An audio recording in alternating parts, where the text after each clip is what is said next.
చాలా పెళ్లిళ్ళాయెను ఏ మామ నాకిట్లు చెప్పలేదే అది ఎట్టి ధర్మమేమో విపులముగా చెప్పుమో పలుకులారా పెళ్లి కావలెనన్నచో ముందుగా అన్నమును కటకరాదు అన్నమే ముఖ్యమైతే కన్యకను అప్పుడే మరచవయ్యా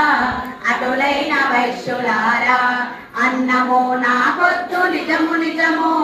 కన్యే నాకు ముఖ్యం అందుకై మాగమున వచ్చెదనెను వైశ్యబాలుర మాటలు సత్యమని రారాజు తలచెనమ్మా తక్షణము సైన్యంబుతో రాజు తన స్వస్థానమునకేగెను వైశ్యులందరూ గూడిరి అప్పుడెట్లు చేతుమా యోచించిరి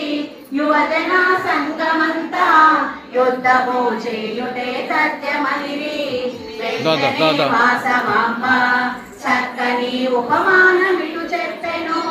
కైలాస యమలోకము వెళ్ళుటకు రెండు దారులు ఉండెను యుద్ధమే తథ్యమైతే దుష్టుని చేతిలో మరణించిన